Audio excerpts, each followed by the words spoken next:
ನಾವು ಪ್ರತಿದಿನ ಮನೆಗಳಲ್ಲಿ ಅಥವಾ ಅಂಗಡಿಗಳಲ್ಲಿ ದೇವರ ಫೋಟೋಗಳಿಗೆ ಪೂಜೆ ಮಾಡ್ತೀವಲ್ವಾ?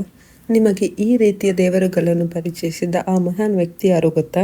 ಇವರೇ ಭಾರತೀಯ ಕಲಾ ಜಗತ್ತಿನ ಧ್ರುವತಾರೆ ರಾಜ ರವಿವರ್ಮ. 1848ರಲ್ಲಿ ಕೇರಳದ ಕಿಲಿಮಾಲೂರಿನಲ್ಲಿ ಇವರು ಜನಿಸಿದರು. ಸಾಧಾರಣ ಮಕ್ಕಳಂತಿರದ ಇವರು ಸಿಕ್ಕ ಸಿಕ್ಕ ಗೋಡೆ, ನೆಲದ ಮೇಲೆಯೇ ಚಿತ್ರ ಬಿಡಿಸಲು ಶುರು ಮಾಡಿದರು. ಇದೇ ಹವ್ಯಾಸ ಮುಂದೆ ಅವರನ್ನು ದೊಡ್ಡ ಕಲಾವಿದನಾಗಿ ಮಾಡಿತು. ದೊಡ್ಡವರಾಗುತ್ತಿದ್ದಂತೆ ಅರಮನೆಗಳಿಗೆ ಭೇಟಿ ನೀಡಿ ರಾಜ ರಾಣಿಯರ ಭವ್ಯ ಚಿತ್ರಗಳನ್ನು ಬಿಡಿಸಿ ದೇಶಾದ್ಯಂತ ಖ್ಯಾತಿ ಗಳಿಸಿದರು. ಆ ಕಾಲದಲ್ಲಿ ಪೇಂಟಿಂಗ್ಗಳು ಅಥವಾ ದೇವಸ್ಥಾನದ ಕೆತ್ತನೆಗಳು ಕೇವಲ ಶ್ರೀಮಂತರ ಮನೆಗಳಿಗೆ ಮಾತ್ರ ಸೀಮಿತವಾಗಿತ್ತು. ಸಾಮಾನ್ಯ ಜನರಿಗೆ ಇವುಗಳನ್ನು ಕೊಲ್ಲುವುದು ಕನಸಿನ ಮಾತಾಗಿತ್ತು.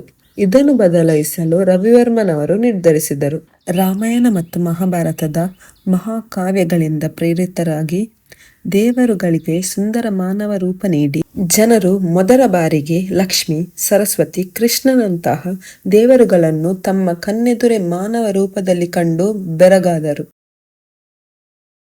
ಕೇವಲ ಶ್ರೀಮಂತರಿಗಷ್ಟಲ್ಲದೆ ಪ್ರತಿಯೊಬ್ಬ ಬಡವನಿಗೂ ದೇವರ ಚಿತ್ರ ಸಿಗಬೇಕೆಂದು ರವಿವರ್ಮ ಅವರು ಸ್ವಂತ ಪ್ರಿಂಟಿಂಗ್ ಪ್ರೆಸ್ ಆರಂಭಿಸಿದರು.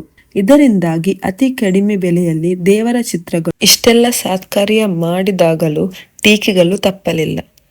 ದೇವರುಗಳಿಗೆ ಮಾನವ ಮುಖ ನೀಡಿದ್ದು ತಪ್ಪು ಎಂದು ಕೆಲವರು ಬರೆದರು. ಇನ್ನು ಕೆಲವರು ಧರ್ಮವನ್ನು ಕಲೆಯನ್ನಾಗಿ ವ್ಯಾಪಾರ ಮಾಡುತ್ತಿದ್ದಾರೆ ಎಂದು ವಿರೋಧಿಸಿದರು.